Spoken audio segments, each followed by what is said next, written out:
Bonjour. Donc aujourd'hui, après avoir vu l'introduction et le chiffrement classique, donc on passe au chiffrement moderne à travers le chiffrement symétrique et asymétrique.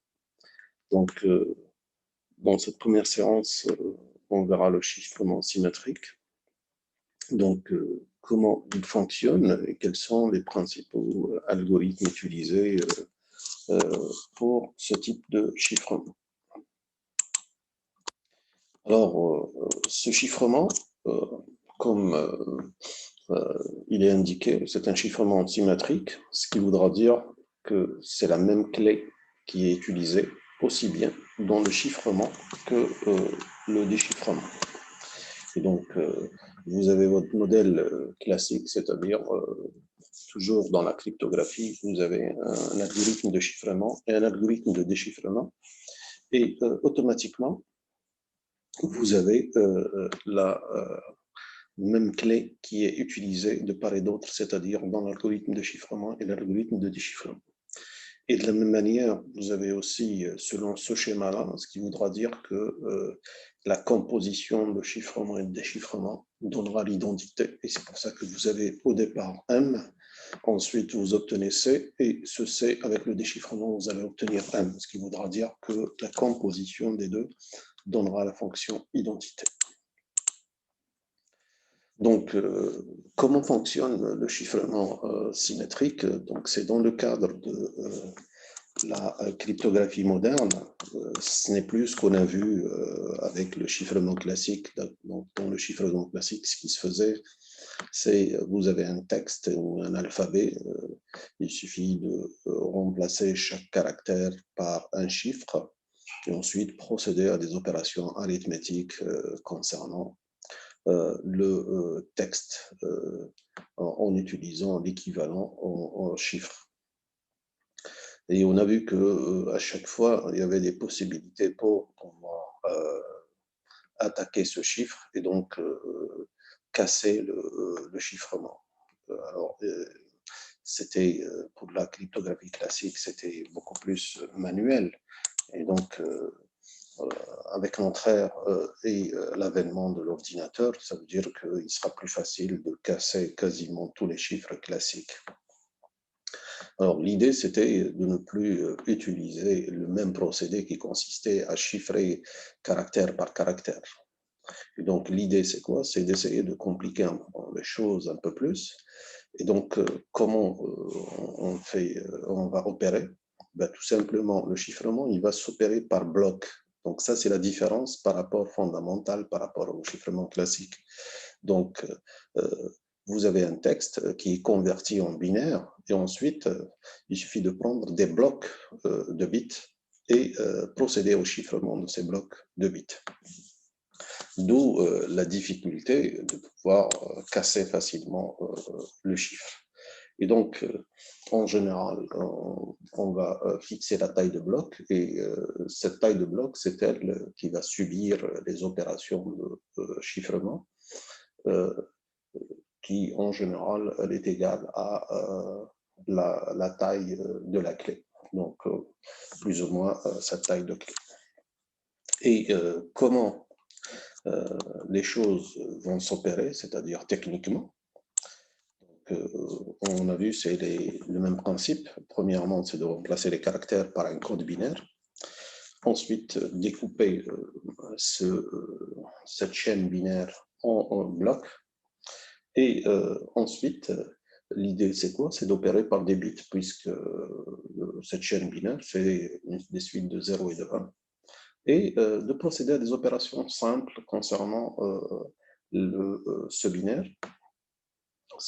Vous avez l'addition des bits ou bien vous pouvez avoir d'autres, je dirais, quand on parle d'addition, c'est pas l'addition directement, on verra par la suite, c'est des opérations telles que des opérations de substitution, des opérations de permutation, effectivement, ce qui est fait exactement. Et donc, ensuite, on va faire, donc déplacer certains bits. C'est quoi? C'est opérer un changement au niveau de ces bits. Et on va continuer l'opération jusqu'à donc jusqu'à parcourir toute la chaîne. Bien entendu, des fois, cette opération de substitution, de permutation peut se faire à plusieurs reprises. Donc, on peut la faire itérativement, un certain nombre d'itérations. Et par la suite, on passe au bloc suivant jusqu'à épuisement de toute la chaîne. Alors, les opérations, quand on a mis entre guillemets additionnées, ce sont ces opérations, ce qu'on appelle le chiffrement par substitution, bien par transposition. Donc, bien entendu, il y a une troisième, c'est quoi? C'est ce qui consiste à faire je dirais, le mix des deux, c'est-à-dire opérer par substitution et transposition à la fois. Donc, les deux qui sont combinés l'un comme l'autre. Donc là, pour résumer, c'est un peu ces formes de circuits. Pourquoi? Parce que ces algorithmes sont beaucoup plus faciles à implémenter en circuit. Et donc, vous avez des boîtes noires qui sont, c'est pour ça qu'on les appelle S-Box et P-Box. Donc, la S-Box, c'est quoi? C'est la substitution. Ça veut dire, comme vous le voyez, vous allez substituer un bit par un autre. Donc, à l'entrée, tu peux avoir un 0 qui devient un 1 ou bien un 0 qui reste un 0, etc. Donc, vous avez tout un circuit de substitution. Chaque bit, selon sa position, subit cette substitution de bit par bit. Et vous pouvez avoir ce qu'on appelle la permutation. Donc, c'est le P-Box qui donne la permutation des bits. Chaque bit va prendre la position d'un autre bit. Donc, on ne va pas le changer lui-même en tant que valeur. La valeur reste la même, sauf que sa position qui va changer. Et on peut avoir là le schéma mixte qui permet de faire des choses, je dirais, mixtes. Là, vous voyez que vous avez un ensemble de substitutions, c'est-à-dire vous prenez des blocs, des petits blocs par rapport aux grands blocs, vous faites des substitutions et ensuite le tout va subir une permutation et ainsi de suite. Vous pouvez avoir plusieurs étages qui vont qui vont s'opérer pour obtenir le résultat final. Donc, dans cette technique, ce que vous avez comme paramètre, on avait dit qu'on opère par bloc. Ça veut dire qu'on est obligé de fixer la taille du bloc. Et bien entendu, plus la taille du bloc, elle est grande, ça veut dire quoi? Ça veut dire que vous avez plus de possibilités de faire de substitutions et plus de possibilités de faire des permutations. Donc, plus les permutations augmentent, plus les substitutions augmentent. Ça veut dire que la sécurité va augmenter en conséquence. Alors, bien entendu, la taille du bloc en général, qui est en général en relation avec la taille de la clé, ce qui voudra dire à chaque fois on augmente la taille de clé, plus la taille de clé elle est grande, ça veut dire qu'il est difficile de trouver la clé, parce que plus sa taille elle est assez grande, vous avez le nombre de combinaisons de bits pour obtenir cette clé devient grand. Ce qui voudra dire que ça permettra de limiter un peu l'attaque par force brute. Et bien entendu, vous avez dans l'algorithme, vous avez des cycles qui sont exécutés, donc plus le nombre de cycles augmente, automatiquement, plus la sécurité va augmenter. Alors naturellement, ce qui est fait, c'est qu'on fait des cycles et ces cycles qui sont utilisés, en général, sont combinés à une partie de la clé, c'est-à-dire que vous avez la clé en tant que telle, on ne va pas l'utiliser directement, mais on utilise des portions de clé. À chaque cycle, il y a une portion de clé qui est utilisée et c'est comme ça qu'on arrive à compliquer les choses davantage. Alors, parmi les algorithmes qui ont été développés en premier dans les années 70, c'était l'algorithme DES. Donc, DES qui était considéré dans le temps comme étant un standard. Et donc, naturellement, c'est un truc qui était sécurisé, donc qui obéissait à une démarche qui est celle de la substitution et la permutation. Et bien entendu, il a résisté pendant un certain temps. Et c'était un algorithme qui était assez rapide. Pourquoi? Parce que c'était des opérations sur des bits qu'on pouvait même implémenter sur des cartes électroniques, et donc ce qui permettra d'avoir vraiment une performance élevée au niveau de mécanismes de chiffrement. Et bien entendu, même l'implémentation, c'est une implémentation qui est simple, donc il suffit d'écrire les algorithmes liés à la substitution et la permutation des bits, ça vous permettra d'avoir l'algorithme. Alors, son principe, c'est le suivant. Donc, vous avez le bloc et vous avez un certain nombre de tours.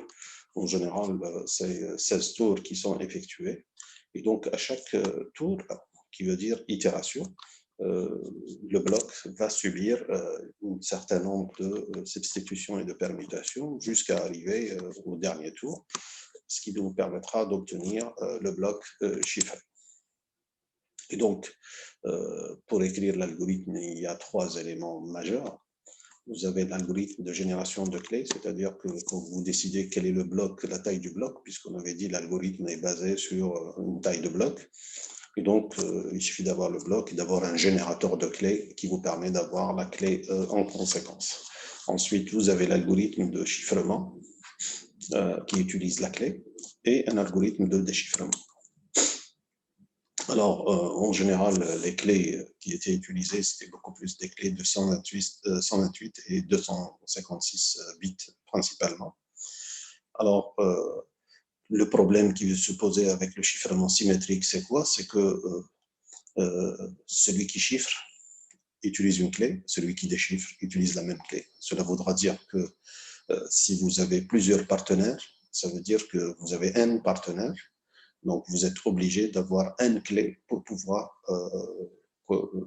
manipuler et s'échiffrer à travers ces différents partenaires. Et donc ça, c'est pour chaque partenaire, ça va être ainsi de la même manière. Donc chaque partenaire lui-même doit avoir aussi n clés pour pouvoir participer avec les autres. Et donc là, ce qui suppose qu'il y a un grand problème de gestion des clés. C'est-à-dire que plus vous avez de partenaires, plus vous devez sauvegarder vos clés pour pouvoir participer au chiffrement avec tous vos partenaires. Et donc, le problème qui se pose, c'est quoi? C'est comment échanger ce secret. Ça veut dire, puisque la clé, elle est secrète, c'est quel est le mécanisme qui permet d'échanger le secret. Et ça, c'était un peu un handicap au départ concernant le chiffrement symétrique. Même s'il y a eu par la suite des méthodes qui ont permis justement de résoudre ce problème d'échange de clés. Mais la lourdeur du nombre de clés reste toujours. Pourquoi? Parce que ça veut dire que vous devez sauvegarder quelque part vos clés et cette sauvegarde qui devient elle-même un problème. Pourquoi? Parce qu'il faut la préserver, parce que si on attaque cette sauvegarde, automatiquement on peut récupérer toutes les clés secrètes. Alors voici DES, tel que je l'ai dit, on a les 16 itérations qui sont faites. En général, vous avez le bloc initial, on le partage en 2 parties, partie gauche, partie droite, et vous avez des parties qui vont subir des permutations, des substitutions, et ensuite il y a des combinaisons qui sont faites pour arriver à avoir les 16 itérations, et à la fin, on procède avec une permutation finale. Donc, au départ, il y a une permutation initiale, et à la fin, on a une permutation finale. Et par la suite, on va obtenir notre bloc qui est chiffré. Donc, ça, c'était d'une manière schématique. Maintenant, d'une manière algorithmique, c'est sous cette forme-là. Ça veut dire que vous avez 16 itérations, donc il faut fabriquer les sous-clés, les 16 sous-clés. Donc, il y a la définition de la permutation initiale, il y a le calcul qui se fait à l'intérieur d'une manière itérative, il y a la permutation finale. Et donc, en général, dans la pratique, ce qui est fait, vous avez une clé de 64 bits, dont 56 sont utilisés dans l'algorithme et les 8 autres sont utilisés comme des bits de parité. Donc, le problème de clé, ça veut dire que les possibilités qui sont offertes, c'est aux alentours de 2 à la puissance 56. Alors, cet algorithme, il a été étudié, il s'est avéré qu'il y avait un certain nombre de faiblesses concernant l'algorithme. On a pu démontrer, même formellement, qu'il y avait 4 clés qui étaient faibles. Alors, ces clés faibles, c'est quoi? On s'est rendu compte que ces clés sont des clés involutives. Ça veut dire quoi? La clé involutive, c'est une clé avec laquelle tu peux chiffrer et tu peux déchiffrer. Donc, moralité, comme tu peux chiffrer avec, tu peux déchiffrer avec. Et ça a la propriété, la clé involutive, c'est quoi? C'est que tu vas avoir le même procédé de chiffrement qui devient un procédé de déchiffrement. Et donc, moralité, si tu composes 2 fois le chiffrement, tu vas obtenir l'identité. Et donc ça, c'est ce qu'on appelle en littérature une clé involutive. De la même manière aussi, DES possède 6 clés semi-faibles. C'est-à-dire quoi? C'est-à-dire que vous avez 2 clés qui sont générées K1, K2. Donc, si tu chiffres avec la première, ensuite tu chiffres avec la deuxième, tu vas obtenir aussi l'identité. Et donc ça, on a pu démontrer ce genre de choses. Et ce qu'il y a aussi, il y avait des messages qui étaient un peu particuliers. Donc, ces messages-là, il suffit de les chiffrer, automatiquement, tu obtiens l'identité. Donc, toutes ces variantes de faiblesse ont montré un peu la faiblesse de DES. Et donc, du coup, cet algorithme, par la suite, est devenu un algorithme qui n'était pas comme standard. C'est pour ça qu'on vient enlever cette caractéristique comme chiffrement standard. Et donc, automatiquement, il a été mis au second plan. On a utilisé d'autres techniques aussi pour voir quelle est sa robustesse. Au lieu d'utiliser DES, on va utiliser 2 fois DES. Donc, mais le 2 fois DES n'a pas résolu le problème. Pourquoi? Parce que le 2 fois DES lui-même peut être attaqué et on peut facilement avoir, on peut casser facilement les chiffres. La technique est la suivante, c'est d'avoir, si tu peux avoir le couple, un couple de texte clair et de texte chiffré, tu peux par la suite casser la clé. Pourquoi? Parce que dans l'algorithme, donc on a 2 fois le DES. Donc, ce qu'on essaye de faire, on essaye selon le schéma précédent, ça veut dire que tu peux avoir les deux éléments. Donc, ce qu'on fait, on essaye de faire le chiffrement. Donc, on essaye d'avoir cet élément ici. Et de la même manière, on va essayer de déchiffrer pour avoir l'élément ici. Et on va tester toutes les combinaisons.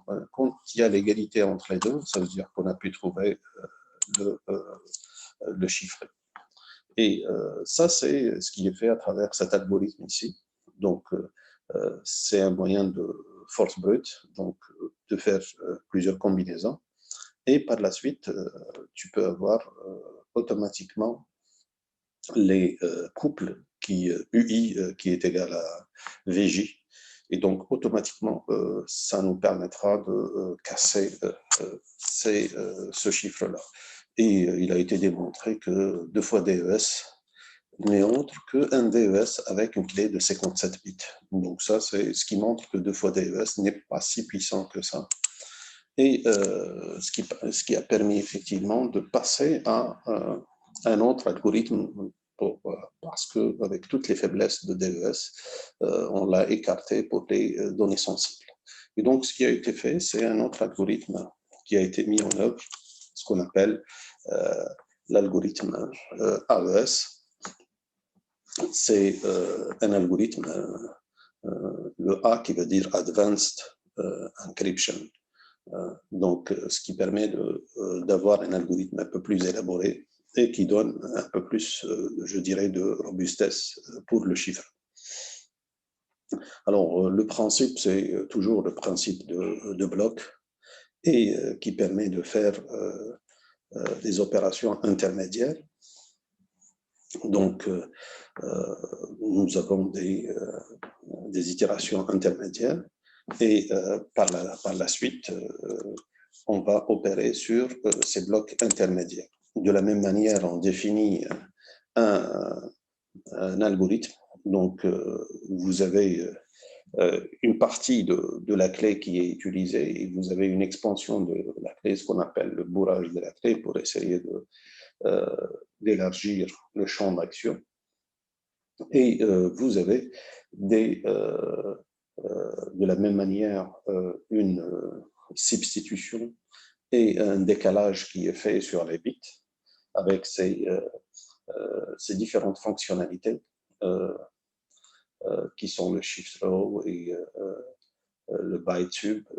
En général, ce que vous avez, on opère avec des blocs sur des matrices et on essaye de faire des changements de bits sur ces éléments-là.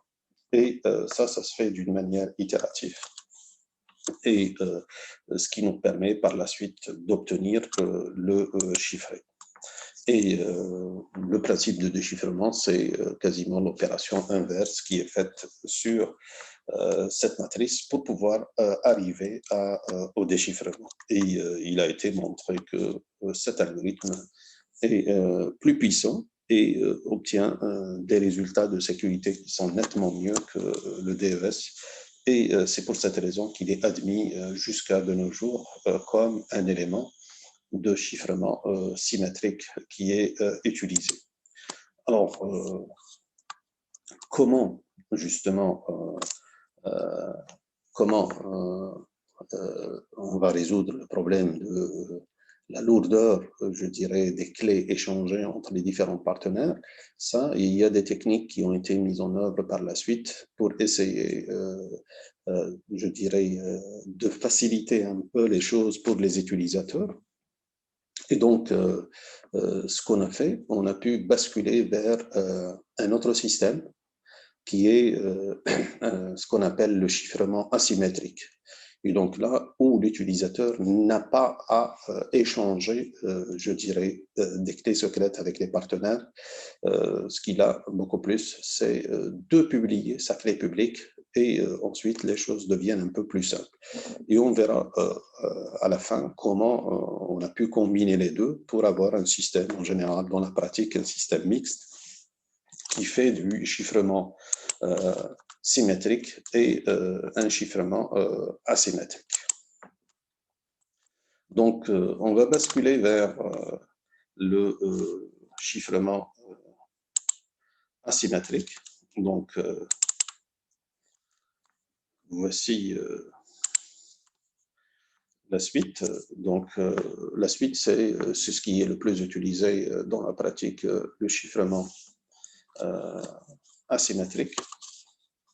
Alors, le chiffrement asymétrique, c'est principalement l'usage de clés, et ça ne va pas être une clé secrète unique telle que le symétrique. Comme son nom l'indique, ça veut dire que là, tu vas avoir un mécanisme de chiffrement avec une clé qui est souvent appelée la clé publique, et on va déchiffrer avec la clé privée. Donc, c'est ce schéma-là qui illustre la technique de chiffrement asymétrique. Ça veut dire que c'est dans la pratique, il y a deux clés. Il y a une clé qui est appelée publique. Là, par exemple, ça illustre Alice et Bob. Donc, Alice, si elle veut communiquer avec Bob, qu'est-ce qu'elle fait? Elle va utiliser la clé publique de Bob et elle envoie le chiffré. Une fois arrivé le chiffré, Bob, ce qu'il peut faire, il peut déchiffrer grâce à sa clé secrète, donc qui est sa clé privée. Donc, dans ce modèle-là, il n'y a pas d'échange de clés secrètes entre les partenaires. Ce qu'il y a par contre, c'est la publication de la clé qui est dite publique. Donc, il publie sa clé en disant ça, c'est la clé publique. Et donc, tout un chacun qui veut communiquer avec lui peut utiliser sa clé publique et il va la chiffrer.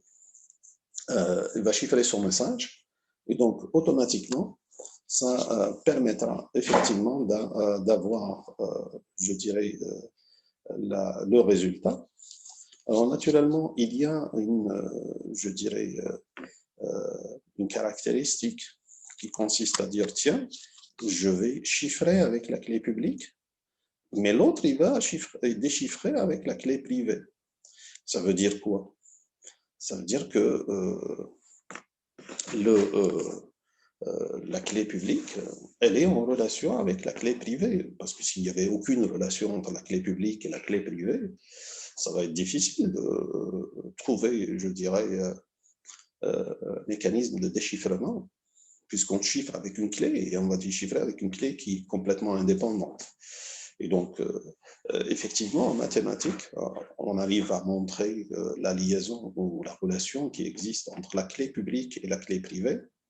Et sauf que si tu connais la clé publique, tu ne peux pas, je dirais, avoir ou retrouver automatiquement la clé privée. Ça veut dire que mathématiquement, il y a une relation entre les deux. Mais pratiquement, tu ne peux pas déduire la clé privée de la clé publique. Donc ça, c'est ce qui montre, ce qui donne la force, je dirais, de ce mécanisme de chiffrement asymétrique.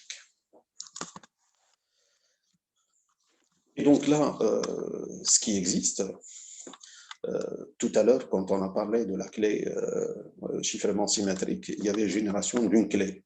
Là, par contre, vous allez avoir une génération d'un couple de clés qui sont PK, qui veut dire public key, donc la clé publique, et SK, c'est le secret, donc la clé secrète. Vous avez d'une part un algorithme de chiffrement, on chiffre avec la clé publique, et par la suite, le déchiffrement, il se fait grâce à la clé privée. Donc ça, c'est la différence par rapport à notre système précédent. Alors, naturellement, il y a plusieurs concepts qui sont utilisés, parmi lesquels un concept que normalement vous connaissez déjà dans l'arithmétique modulaire, c'est le théorème de reste chinois. C'est quelque chose qui est utilisé, on le verra par la suite comment ce théorème il est utilisé pour avoir, je dirais, une meilleure performance de l'algorithme de chiffrement public grâce à l'usage du théorème des restes chinois.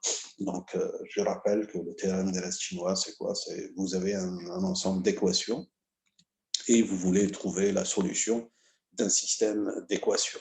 Donc, automatiquement, le système d'équations, comme vous le voyez ici, c'est un système d'équations avec des petits modulos. Ça permettra de passer justement de cet élément-là. Donc, il y a une équivalence avec cet élément pour montrer effectivement que vous avez un élément n, c'est quoi? C'est le produit des ni.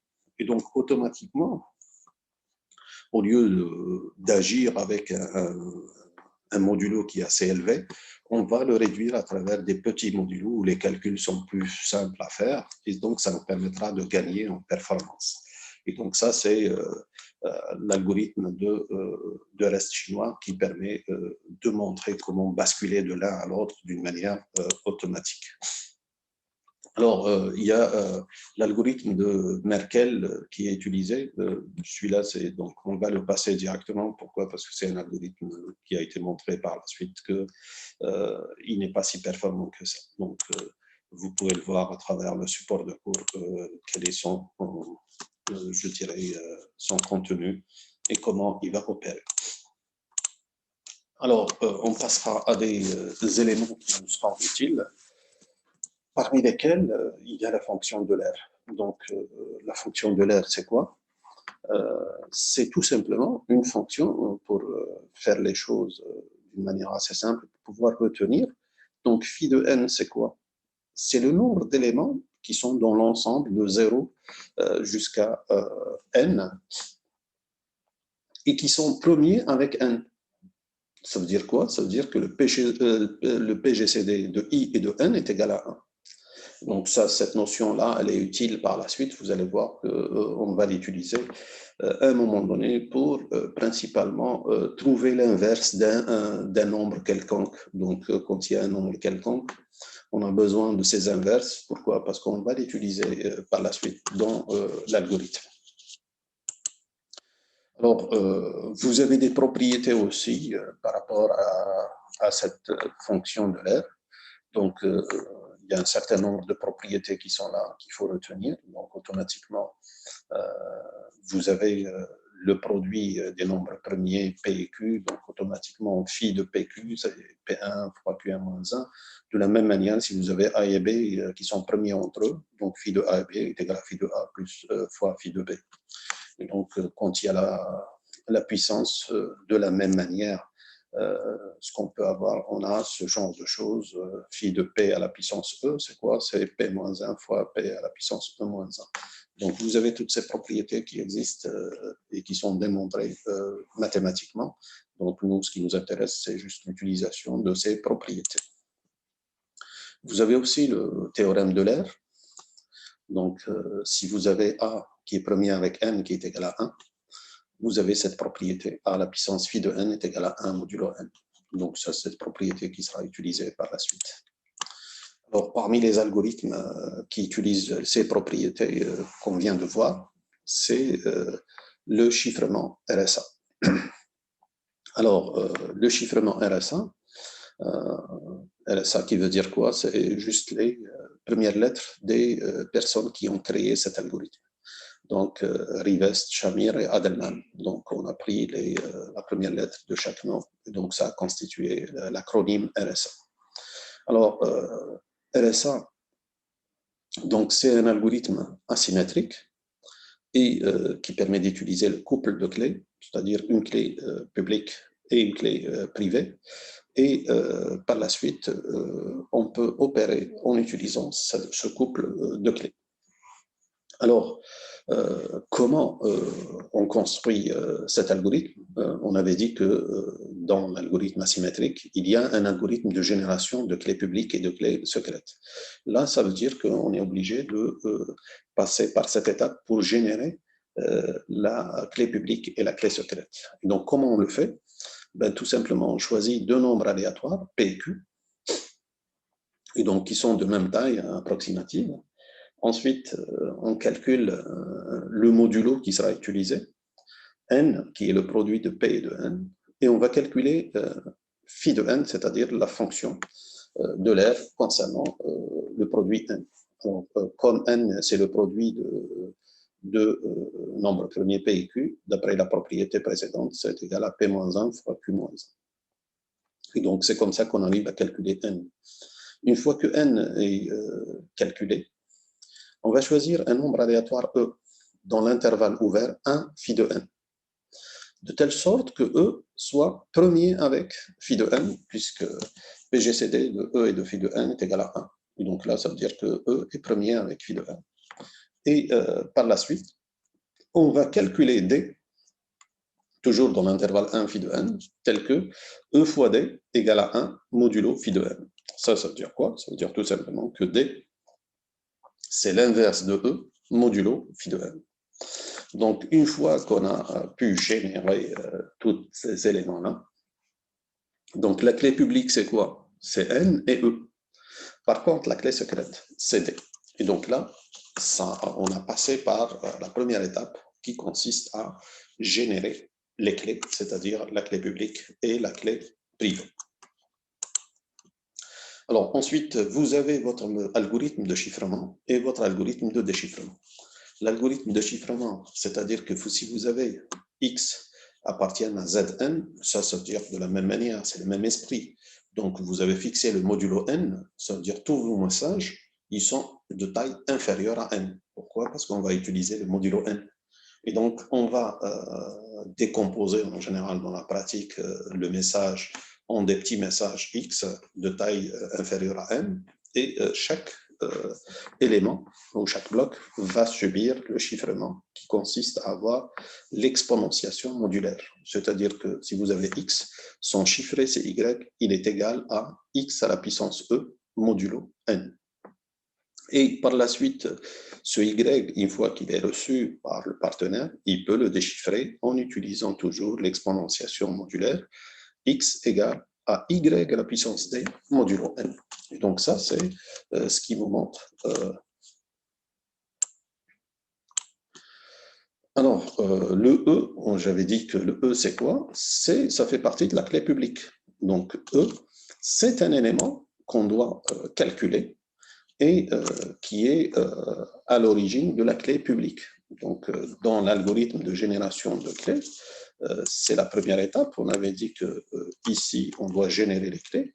Là, on a deux clés, puisqu'on avait dit qu'on a une clé publique et une clé privée. Donc, comment générer cette clé publique et cette clé privée? Voici l'algorithme. Donc, il y a le choix de deux nombres aléatoires, premiers aléatoirement, P et Q. On calcule le produit, donc ce qui nous permet de donner n. On calcule le phi de n sous cette forme-là. Et par la suite, ces éléments-là, qui sont calculés le E, c'est par rapport à phi de n. Donc, il doit être premier avec phi de n. Et c'est comme ça qu'on calcule le E. Et ensuite, à partir de E, on va calculer le D, qui est l'inverse de E modulo phi de n. Et donc là, ce qui vous montre que ce que j'ai dit tout à l'heure, qu'il y a une relation entre la clé publique et la clé privée. Donc, regardez le E qui est là. Le D, il a une relation avec le E. C'est que c'est l'inverse de E modulo phi de n. Alors, bien entendu, cette relation qui existe entre les deux, pratiquement, tu ne peux pas avoir le D par rapport à E. Pourquoi? Parce que ce qui est public, c'est N. Regardez ici. Ce qui est public, c'est N et E. Donc, phi de N, qui nous a permis de faire le calcul, il n'a pas été publié. Il est gardé aussi secret. Donc, il n'est jamais publié. Et donc, automatiquement, si tu as N et E, pratiquement, tu ne peux pas avoir D. Pourquoi? Parce que si tu veux avoir le D, il faut avoir le phi de N. Or, le phi de N, c'est un problème qui est complexe, c'est-à-dire que ça, c'est ce qu'on dit en littérature, en mathématiques, c'est un problème de factorisation. Donc là, si tu as le n, il est difficile de faire la factorisation, surtout que n est assez grand, il est difficile de faire la factorisation de n. Alors, j'arrête la session parce que ça va se couper, et donc dans 2 minutes, je repars.